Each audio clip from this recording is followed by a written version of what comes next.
নমস্কার বন্ধুরা, আপনাদের সবাইকে নতুন একটি ব্লগে স্বাগত জানাই। আশা করি আপনারা সবাই ভালোই আছেন, আমিও তো ভালোই আছি। তো চলে এলাম আপনাদের সাথে আবার গল্প করতে সকালবেলা। এখন বাজে প্রায় 9:30। দেখুন আজকে আবার বাইরের ওয়েদারটা খুব সুন্দর,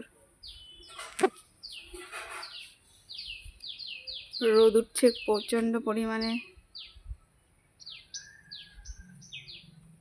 আর এখন আমি রান্না বান্না করছি। আজকে একবারে সকাল দুপুরটা করে ফেলছি, কারণ আজকে একটু ছেলেকে নিয়ে বিডিও অফিসে যাব। ওর হচ্ছে রেশন কার্ডটা অনেক দিন ধরেই মাল পাচ্ছি না। মাল পাওয়া তো একটা ব্যাপার, তারপরে একটু নষ্ট হয়ে যাওয়া তো ভালো না। অনেক দিন ধরে মাল পাচ্ছি না, তা বিডিও অফিসে যেতে বলছে, তা সেটা যাওয়াই হচ্ছে না। আজকে আবার স্কুলটা ছুটি আছে, জগদ্ধাত্রী পুজোর জন্য ওদের স্কুল ছুটি দিয়েছে, সেই জন্য ভাবলাম তাহলে আজকে একটু নিয়ে যাই। তো আজকে সকাল সকাল তেমন বেশি কিছু রান্না করতে পারবো না। এই যে হাঁড়িতে ভাত, এটা হচ্ছে বেগুন ভাজা, আর এই যে বরবটি আলু ভাজা করে তবে চলে যাব।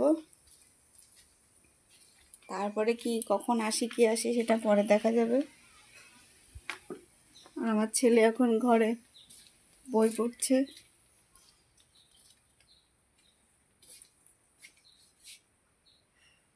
এই দেখুন, ও এখন ঘরে বই পড়ছে।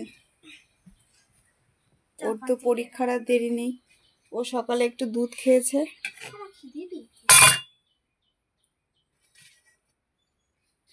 ও এতে দুধ খেয়েছে। এখন রান্না বান্না হবে, স্নান করে খেয়ে দিয়ে চলে যেতে হবে আমাদের এখান থেকে বিডিও অফিসটা অনেকটাই দূর, ওই বাসে করে যেতে হবে।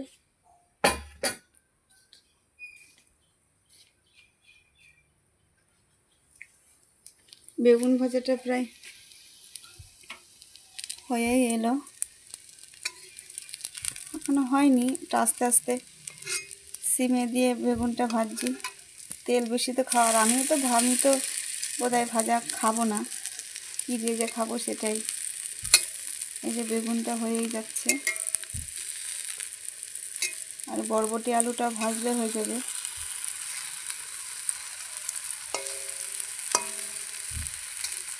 তো বন্ধুরা, আপনাদের সবার কি রান্না বান্না হয়ে গেছে?